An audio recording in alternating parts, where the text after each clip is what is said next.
want to talk to you about how do you make 50 contacts a day, 5 days a week, Monday through Friday, without FISBOs and expireds. You know that your job as a great real estate agent is to find people who want to sell their house. So you could set a listing appointment, go out, make a great presentation, take a well-priced listing, help this seller that needs a great agent, and you get paid. And your job is to do it over and over and over and over again. Your job is to do it every day. Every day you got to find people who want to sell. In order to do that, obviously you can talk to the people you know. You know a lot of people. And you know a lot of people that you don't even realize that you know. People that you haven't talked to maybe in a couple of years, people you do business with that you may not necessarily consider that person a friend, and yet they're part of your sphere of influence.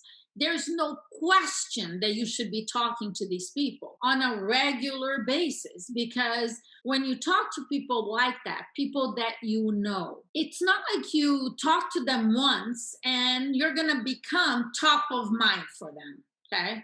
Even if it's a friend, even if it's a close friend, yeah, they know you're a real estate agent. Have you made it clear to them that you want their referrals? You're going to do a great job for their referrals. Every time you speak to them, you remind them, you ask them. You got to do this on a regular basis with the people you know. And the people you know include your sphere of influence, but also your past clients, if you have any. If you're brand new real estate, you don't have any past clients yet, but you will in the future. And you treat your past clients the same way as you treat your sphere of influence. You talk to them at least 4 times a year, which would be every quarter. Now, I started speaking with you about how do you make 50 contacts a day without FISBOs and expireds. Can you do that? Well, unless you live in a town with 100 people, sure, absolutely no question in my mind. So what is it that you do? I want you to think about it this way. You need to become the expert real estate agent in your marketplace. You need to be known as the real estate agent for anyone to go to if they're looking to sell their house. How do you go from zero to becoming that agent? I want you to think about this, okay? You need to select an area, a geographic area. And don't worry, I'm not going to tell you to start sending out marketing materials and spending a fortune. You need to start calling and door knocking this area. It could be an area of 1,000, 2,000 homes, and you want to select it carefully because you want to make sure that there are enough based on the number of homes that are in the area you select. Let's say if there's 2,000, you want to make sure that there's enough homes selling each year in this area. There are certain neighborhoods where not a lot of homes sell in a year. And there are other areas that are very, homes are always moving and moving and moving. That's the kind of area that you want to select. You also want to select an area, preferably where there is not one agent that you see them everywhere. Half of the listings and sales is this one particular agent. There are areas where there are enough homes selling annually, and there's a bunch of different agents, and there may be a couple of agents that have a few more listings and sales, but there's not a dominant agent. You could take over an area like that, but it's going to be a little bit harder. You also want to select, and I think this is related to the first point, an area with a price point that makes sense. If I'm going to select a geographic area that I'm going to focus on, I'm going to tell you what to do with this area, and there are other things I want to tell you in this video. I'm not going to select an area of homes that are 150,000 when the average is 300. Why would I do that? I use the example of 2,000 homes, but it doesn't have to be. It could be 1,000. It could be 3,000. When I started selling real estate, I did this, but I didn't select the area based on anything that made any sense. I just started calling where I lived. And for me, there was a certain comfort level with that because I had no idea what I was doing. And at least, where I lived, I was comfortable with the price point, with the homes. I knew the streets. I kind of, it made me feel a little more comfortable in these conversations. And I don't recommend that. I recommend just select the area the way that I just told you. But I started massively calling this neighborhood, and I think it was about 3,000 homes or so. And I took a lot of listings in that neighborhood within in my first year and second year. Halfway through my second year, I started transitioning more and more and more to expireds and for sale by owners, which by my third year, that's all that I was doing. Then I stopped calling the neighborhood because I was getting so much better results with FISBOs and expireds. Not in the beginning, even though I was calling them, but I didn't know how to have these conversations. So the results weren't that great. But as my communication skills improved, I started letting go of the neighborhood calls because I just had to talk to more people. But I did get a lot of business in that area in my first couple of years. So if you don't have for sale by owners and expires, this is a great thing to do. The other thing you want to do in this same geographic area is strategic open houses, not just any open house. A strategic open house is on a well priced listing with a location that is accessible. You want to make sure that there's enough signs out there before you hold the open house. Let's say a few days before, the week before your open house. You want to call and or door knock a few hundred homes in the area to let people know that you are holding an open house. Invite them to come to your open house.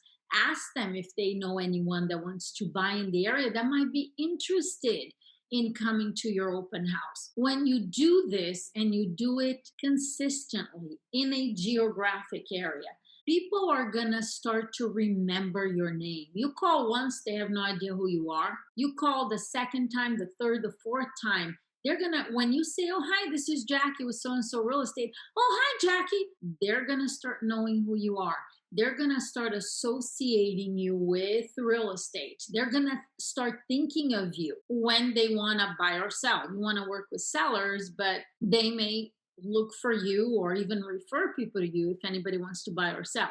So what I'm saying here is this works and it works great. And you are going to find some immediate business, but over time, you're going to build a reputation in this area as the expert. And that's really when you're going to start seeing more and more results coming. But this is not the only thing you should be doing. When you select this area, you should participate if there are any community events in that area. You want to participate, or you want to actually be the one that sets up a community event, maybe twice a year. There's so many different things that you can do. And you start to become, by the consistency of what you're doing, the real estate agent of choice in this particular neighborhood. And that is so incredibly powerful. What else can you do? You can go out and meet people. You should be wearing if you wear a name tag, you should have business cards. You should have conversations about real estate everywhere you go. Everywhere you go get coffee, you go to the dry cleaner, you go get a haircut. Do all of the people that you deal with, people in the grocery store, the cashier, could they want to buy or sell? Or they know somebody who wants to buy or sell? The average person in this country, they run into 4 or 5 people a year that are talking about buying or selling real estate. Do they know you're in real estate? Do they know you would appreciate the referrals and you're a great agent? You gotta be known everywhere. Walk into businesses that you don't do business with. Introduce yourself. Ask, talk about real estate. Are you aware that this is happening in our market or this is happening with interest rates? And you don't just do this once. When you think about big businesses, like I'm going to name 2, okay, that all of you would know: Apple, Coca-Cola. They're in our faces continuously. Apple, just because, who doesn't know Apple? The new iPhone 13 came out. There are billboards all over the place. Okay, there are commercials on TV. It's not like, oh, well, do they need to do that? Yes, they're in your face continuously. And that's who you need to become as an expert. But you need to get out there. You're not gonna become a great listing agent. You're not gonna become a great agent and make millions of dollars locked up in your office looking on the internet and answering I don't know what people do online all day. I mean, could you get business that way? Can you get business from social media? Yes, but you need to be out and about. You need to talk to people in your market, in your area, and you need to do it consistently. You can do it over the phone, you can do it in person. Ideally, you have a mix of both. You don't just do one or another. You're doing maybe on the phone in the morning for a few hours, in the afternoon you get out there, but that's what you need to be doing. You cannot be the secret agent, like, come find me, I'm here. If you can find me, I'll help you sell your house. Listen, the secret to having a fulfilled life and being happy is always growing, improving yourself. It's not easy. Everything is hard before it's easy. But once it starts to become easy and things are flowing and you get what, wow, it's so exciting. Yeah, and it brings joy and happiness. And you're helping sellers, you're helping yourself, you're helping everybody around you, you're inspiring people. Apply what I told you here, and I know you're going to have incredible success in your real estate career. Thanks for watching. See you soon.